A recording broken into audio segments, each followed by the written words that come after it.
اللہ رب قدیر کی بارگاہ میں دعا ہے، مولا تعالیٰ اپنے حبیب پاک صلی اللہ علیہ وسلم کے صدقے و توسل سے آپ تمام حاضرین کو دارین کی سعادتوں سے مالا مال فرمائے۔ میرے پیارے بزرگوں اور دوستوں، آج کی یہ محفل بہت ہی شاندار محفل ہے، انشاءاللہ بہت ہی شاندار یہ پروگرام ہوگا، میری یہ دل کی دعا ہے۔ اور یہاں پہ جتنے لوگ حاضر ہیں اللہ سب کو بڑا سے بڑا اجر عظیم عطا فرمائے گا۔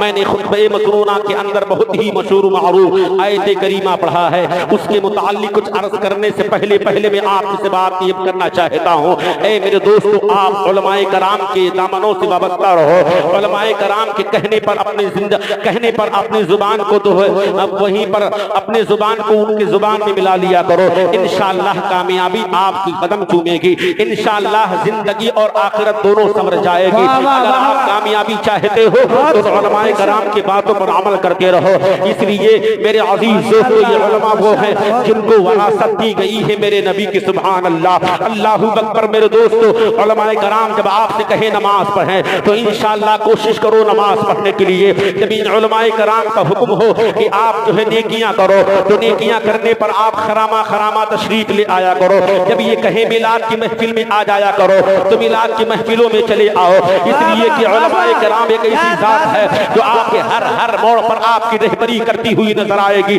میرے دوستو، آپ نے غور نہیں کیا ہے، آپ نے اپنے ضمیر کے اندر جھنجھوڑ کر کے اپنے سوچا رہی ہے، اپنے آپ سے پوچھا رہی ہے کہ ان علماء کرام کا احسان مجھ پر کتنا بڑا ہے۔ اگر آپ اپنے ضمیر سے جھنجھوڑ کر کے دیکھو گے تو انشاءاللہ تبارک و تعالی آپ کو معلوم ہو جائے گا کہ ان علماء حفاظ قراء علماء کی کتنا بڑا احسان مجھ پر ہے، کتنا احسان ہے۔ ہر قدم پر یہ میری رہبری کر رہے ہیں۔ میرے دوستو، علماء کرام کی قدر و منزلت کیا کرو، انشاءاللہ کامیابی آپ کی قدم چومے گی۔ میرے عزیز دوستو، آج اس محفل میں آئے ہو، یہاں پر کیا کرو گے؟ یہاں پر یہی ہوگا، کبھی نبی کی نعت ہوگی، کبھی نبی کی نعت ہوگی، کبھی نبی کی پیدائش بیان کی جائے گی، کبھی اولیاء کرام کی کرامتیں بیان کی جائے گی، کبھی مسئلہ مسائل آپ سے بتایا جائے گا۔ یہاں پر دنیا دار کی بات نہیں ہوگی، اگر بات ہوگی تو آمنہ کے لال کی بات ہوگی۔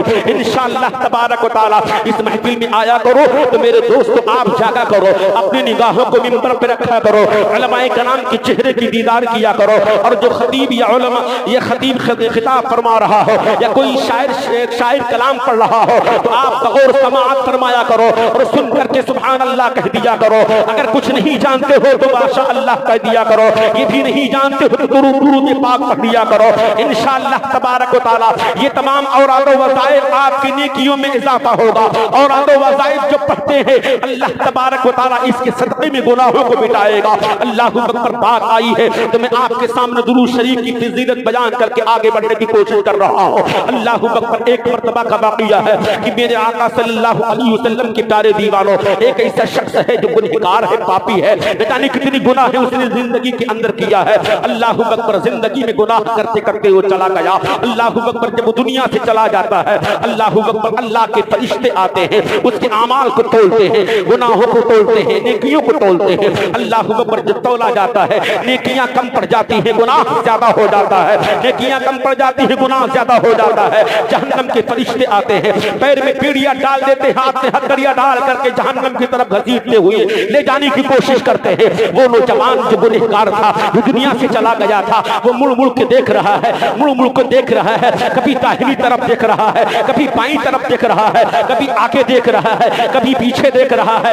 فرشتوں نے کہا، اے جہنمی انسان، تو کیا دیکھ رہا ہے؟ تو کسے تلاش رہا ہے؟ تو جانتے ہو اس نوجوان نے کہا، میں کسی کو نہیں تلاش رہا ہوں، ہم اپنے حامی مددگار محمد رسول اللہ کو تلاش رہا ہوں۔ اللہ اکبر، کہا کیا مطلب ہے؟ تب تک کہ کہتے ہیں داہنی سائڈ پہ جو آب کوثر کا جام پلا رہے تھے میرے نبی، وہاں پر نظر آتے ہیں۔ میرے نبی کی طرف جب نگاہ ناز اٹھائی تو کیا دیکھا؟ میرا ایک امتی ہے جس کو جہنم کے فرشتے لے کر کے جا رہے ہیں۔ میرے نبی نے فرمایا رک جاؤ، روکا گیا، کہا انہیں جہنم میں کیوں لے کے جا رہے ہو؟ بتایا گیا گنہگار ہے، زندگی میں کبھی نیکیاں نہیں کیا ہے، زندگی میں کبھی اچھے کام نہیں کیے ہیں، اس لیے اس کے نام سے جہنم کا ٹکٹ کٹ بھٹک گیا ہے، میرے نبی نے فرمایا ٹھیک ہے، اس کے اعمال پھر سے تولے جائیں، اس کے اعمال پھر سے تولے جائیں، چاہے وہ نیکی کے اعمال ہو چاہے برائی کے عمل ہو، یہ سب کے سب پھر سے تولے جائیں۔ میرے دوستو، میدان حشر میں کسی کی نہیں چلے گی،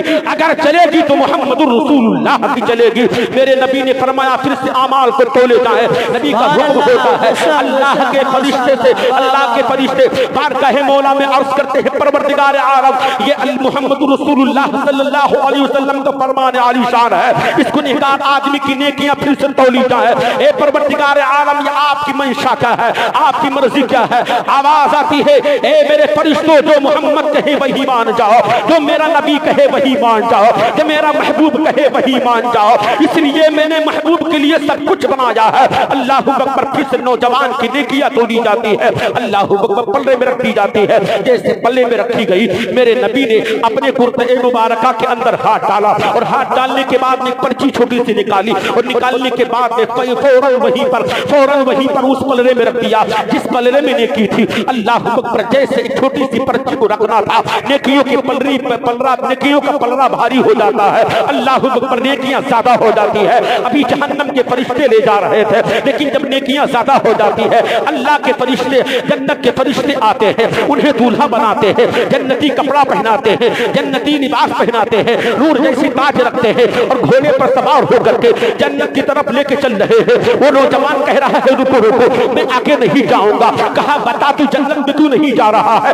جنت میں جانے کے لیے لوگ بہت پریشان رہتے ہیں، یہاں پر ہر لوگ جنت چاہتا ہے، چاہے مسلمان ہو جنت چاہتا ہے، چاہے وہابی ہو جنت چاہتا ہے، چاہے مذہب ہو جنت چاہتا ہے، چاہے کافر ہو جنت چاہتا ہے، ہر یہاں پر اس میدان کے اندر ہر یہی چاہتے ہیں، ہر لوگ یہی چاہتے ہیں مجھے جنت مل جائے۔ کوئی کہہ رہا ہے مجھے جنت مل جائے، لیکن کسی کو نہیں ملے گی، جنت اسی کو ملے گی جسے میرے نبی صلی اللہ علیہ وسلم چاہ لے گئے۔ اللہ اکبر، میرے عزیز دوستو، اللہ تبارک و تعالیٰ کے حکم سے فرشتے رک جاتے ہیں، جیسے رکنا ہوتا ہے وہ انسان جاتا ہے، وہ نوجوان جنتی انسان جاتا ہے اور کہتا ہے اپنے نبی کی بارگاہ میں حاضر ہوتا ہے، قدم ناظرین کو چوم کر کے کہتا ہے، اے میرے آقا صلی اللہ علیہ وسلم، آپ نے کون ایسی چیز ہے جو میرے نیک والے پلڑے میں رکھ دیا ہے جو بھاری ہو گیا ہے؟ آخر وہ کون سی چیز ہے؟ اللہ اکبر، رو رو کے کہہ رہا ہے۔ نبی پاک صلی اللہ علیہ وسلم نے ارشاد فرمایا تھا، کہا تھا، اے میرے امتی سنو سنو، تو نے جو اپنے بستر پر لیٹ کر کے درود پاک پڑھا تھا، کبھی میلاد میں بیٹھ کر کے درود پاک پڑھا تھا، کبھی مسجد میں جا کر کے درود پاک پڑھا تھا، کبھی کھیت کھلیان میں جا کر کے درود پاک پڑھا تھا، اے میرا دیوانہ، اے میرا چاہنے والا، جو تو نے مجھ پر محبت سے درود پاک پڑھا تھا، اس درود کو میں نے محبت سے اسے حفاظت میں رکھا تھا، اور وہی درود کو میں نے نیک والے پلڑے میں سجا دیا ہے۔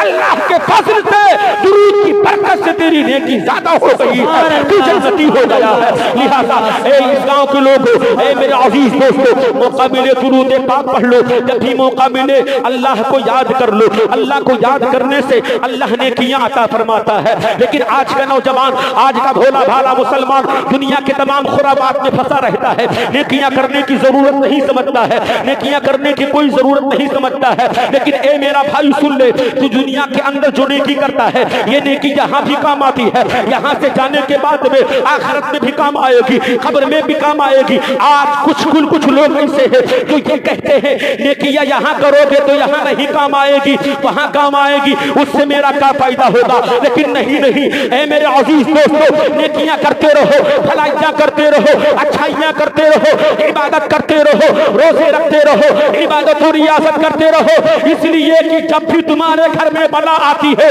مصیبت آتی ہے، بیماری آتی ہے، کبھی تمہارا بیٹا بیمار ہو گیا، کبھی تمہاری بیوی بیمار ہو گئی، تمہارا بھائی بیمار ہو گیا، تمہارا دوست بیمار ہو گیا، یہ دوا میں طاقت نہیں ہے کہ بیماری دور کر دے، مصیبت دور کر دے۔ جو تم نے گاہے بگاہے نیکی کیا ہے، اس نیکی کی بدولت اللہ تبارک و تعالیٰ تیرے بیٹے کی بیماری دور کر رہا ہے، تیرے بیوی کی بیماری دور کر رہا ہے، مصیبت کو دور کر رہا ہے، پریشانی کو دور کر رہا ہے۔ لہٰذا اے مسلمانوں، چاہتے ہو میرا بیٹا حادثہ سے بچے، ایکسیڈنٹ سے بچے، مصیبت سے بچے، پریشانی سے بچے، تو تم کو یہ چاہیے کہ جب بھی موقع ملے ملے نیکیاں کرتے جاؤ، کبھی میلاد کی شکل میں، کبھی ذکر کی شکل میں، کبھی تلاوت کی شکل میں، کبھی نماز کی شکل میں، کبھی پڑوسی کی مدد کرنے کی شکل میں، کبھی مدرسے کو میں چندہ دے کر کے شکل میں، کبھی مسجد میں مدد کر کے شکل میں۔ اے میرے دوستو، نیکیاں کرو، جہاں ملے نیکیاں کرو۔ نیکی جب کرو گے تو اللہ تعالیٰ دعائیں قبول فرما لے گا، جو نیکیاں زیادہ کرتا ہے۔ نعرہ تکبیر، اللہ اکبر، نعرہ رسالت، یا رسول اللہ، مسلک اعلی حضرت، زندہ باد، نعرہ غوثیت، علماء اہل سنت، زندہ باد۔ قاری عالمین صاحب قبلہ، نعرہ تکبیر، نعرہ رسالت۔ سبحان اللہ، ماشاءاللہ۔ درود شریف پڑھی، اللہم صلی علی مولانا محمد۔